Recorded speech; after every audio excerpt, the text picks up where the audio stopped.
बिस्मिल्लाहिर्रहमानिर्रहीम।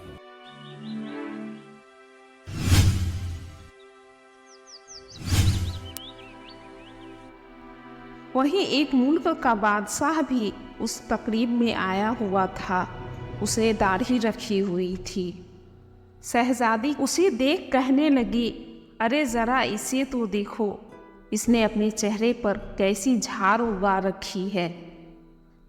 अस्सलामुअलैकुम नाज़रीन, आज इस वीडियो में हम एक ऐसी शहजादी की बात करेंगे जो बहुत ज़्यादा खूबसूरत होने के साथ साथ काफ़ी घमंडी थी। उसके लिए जिस किसी मुल्क के बादशाह के साथ शादी का रिश्ता आता तो वह उसे कबूल ना करती, उन रिश्तों में काफ़ी ऐब निकालती। बादशाह अपनी बेटी की इस हरकत से काफ़ी परेशान था। उसने एक दिन अपने महल में शानदार दावत रखी। उस दावत में शहजादी से शादी करने वाले कई मुल्कों के बादशाहों को, शहजादों को दावत देकर बुलवाया था। सभी अपने अपने मर्तबों के हिसाब से अपनी अपनी कुर्सियों पर बैठ गए। शहजादी को जब इस बात की खबर हुई तो वह काफ़ी गुस्से वाले अंदाज में बादशाह के दरबार में पहुंची। जिस बादशाह के नज़दीक से गुजरती उस पर तंजों की बारिश कर देती। वह जब सामने बैठे एक शहजादे के पास गई, वह बहुत मोटा था, तो वह अपने कनीज़ों से मजाक उड़ाते हुए कहने लगी, अरे यह तो बिल्कुल मटका की तरह है। दूसरे शहजादे को देख कहने लगी, जो अपनी कद में लंबा था, उससे कहने लगी, अरे यह तो खंबे की तरह है। फिर आगे बढ़ी तो सामने वाला शहजादा कद में छोटा था। उसे देख कहने लगी, अरे यह तो बिल्कुल छोटा है। फिर आगे बढ़कर दूसरे शहजादे को देख कहने लगी, जो बहुत गोरा था, जरा इस सफ़ेद चूहे को तो देखो। एक शहजादा, वह हल्का स्याह था, उसे देख कहने लगी, अरे यह काले तवे को तो देखो। इसी तरह वह आगे बढ़ती जाती और हर शहजादे की बेइज्जती करती। वहीं एक मुल्क का बादशाह भी उस तकरीब में आया हुआ था। उसे दाढ़ी रखी हुई थी। उसे देख कहने लगी, अरे ज़रा इसे तो देखो, इसने अपने चेहरे पर कैसी झाड़ उगा रखी है। बादशाह अपने सभी मेहमानों की इस कदर बेइज्जती देख काफ़ी मायूस हो गया। दूसरे दिन उसने दरबार में ऐलान करवा दिया, मैं अपनी बेटी को सबक सिखाने के लिए उसकी शादी किसी भी राह चलते फ़कीर से करवा दूंगा। कुछ वक्त गुजरा तो महल की गली में एक ऐसा फ़कीर घूमने लगा जो गाना गाकर भीख मांगता और अपना गुजारा किया करता। वह महल की आगे ज़ोर ज़ोर से गाना गाता। बादशाह ने जब उस फ़कीर को गाते सुना तो अपने सिपाहियों को कहा कि उस फ़कीर को अंदर ले आओ। बादशाह ने उस फ़कीर को अपना कोई भी गाना सुनाने को कहा। फ़कीर ने भरी दरबार में गाना गाकर सबको मोह लिया। बादशाह ने कहा, तुमने हमें बहुत अच्छा गाना सुनाया, तुम्हें मैं सबसे अच्छा इनाम दूंगा। इनाम के तौर पर मैं अपनी बेटी की शादी तुमसे करवा दूंगा। शहजादी को जब इस बात की खबर हुई तो वह बहुत उदास हो गई। वह अपने बादशाह बाप के पास बहुत गिड़गिड़ाई, बाबा ऐसा ना करें। मगर बादशाह ने साफ साफ इनकार करते हुए कहा, तुमने उस दिन दरबार में मेरे सारे मेहमानों की काफ़ी बेइज्जती की, तो मैंने उसी दिन कसम खाई थी कि तुम्हारी शादी किसी भी राह चलते फ़कीर से कर दूंगा। बादशाह ने फ़ौरन काजी को बुलवाया। शहजादी और फ़कीर का निकाह करवा दिया। शहजादी रोती बिलखती हुई अपने फ़कीर शौहर के साथ महल से निकल गई। रास्ते में शहजादी ने एक बहुत बड़ा शिकारगाह देखा तो वह अपने शौहर से पूछने लगी, यह शिकारगाह किसकी है? फ़कीर शौहर ने कहा, तुमने महल में एक दाढ़ी वाले बादशाह का मजाक उड़ाया था, यह उसी बादशाह की शिकारगाह है। अगर तुम उस दिन उस बादशाह से शादी कर लेती तो आज यह तुम्हारी मलकियत होती।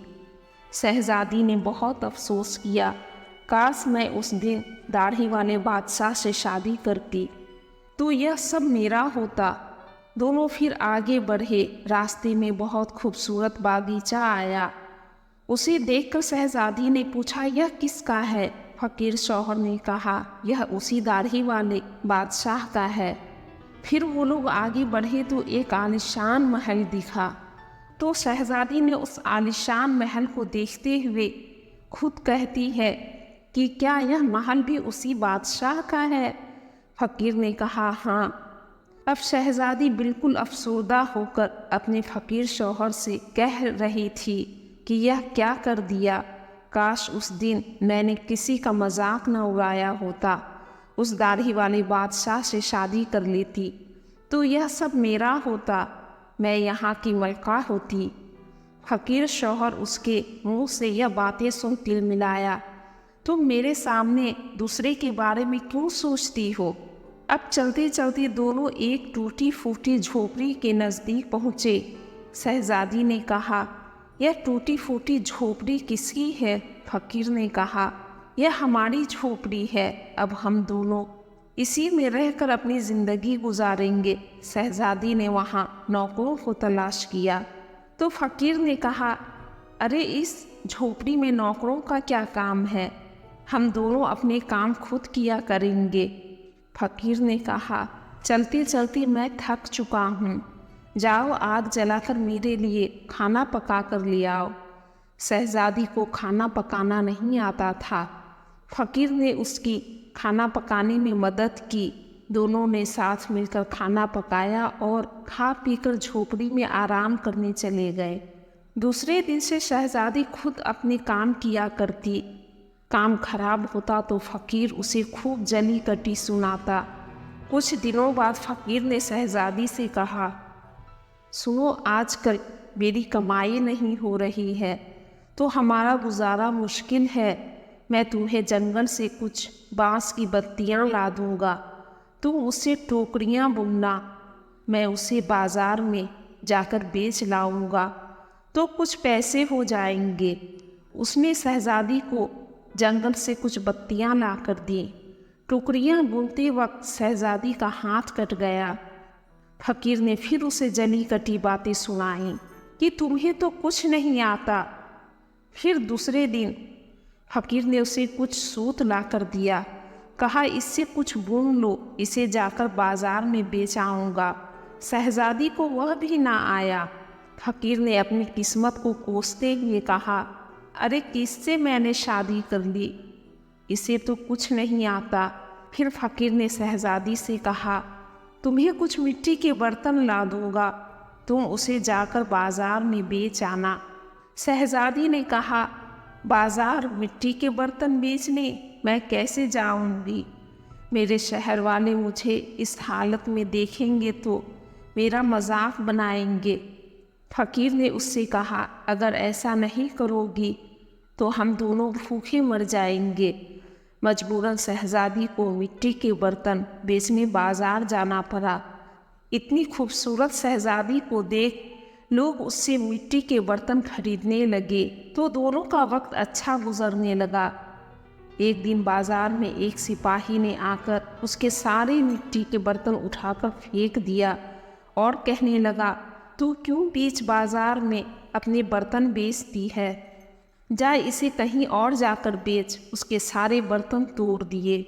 बर्तन टूट जाने से शहजादी का काफ़ी नुकसान हो गया। शौहर ने उसे डांटते हुए कहा, अरे बेवकूफ़, इस तरह बीच बाजार में जो बर्तन बेचोगी तो सिपाही तो उसे उठाकर फेंकेंगे ही। फिर उसे जली कटी बातें सुनाने लगा और कहने लगा, तुम तो किसी काम की नहीं हो, तुमसे यह भी ना हो सका। दूसरे दिन फकीर शाही महल गया। वहाँ से आने के बाद उसने शहजादी से कहा कि महल के बावर्ची खाने में मैंने तुम्हें मददगार के तौर पर रखवा दिया है, तुम शाही बावर्चन के कामों में मदद किया करना। वह अब शाही महल में सुबह से शाम बावर्चन की मदद किया करती। लौटते वक्त उसे बचा हुआ खाना वहाँ से मिल जाता। उसे खाकर दोनों का वक्त गुजर रहा था। एक दिन महल में बहुत शानदार तकरीब का इंतज़ाम किया गया था। वह बावर्ची खाने की खिड़की से तमाम महल के शानो शौकत को देख रही थी। उसे अपना वक्त याद आ रहा था कि कैसे मैं भी शहज़ादी हुआ करती थी। मेरी एक गलती ने मुझे कहाँ से कहाँ ला दिया।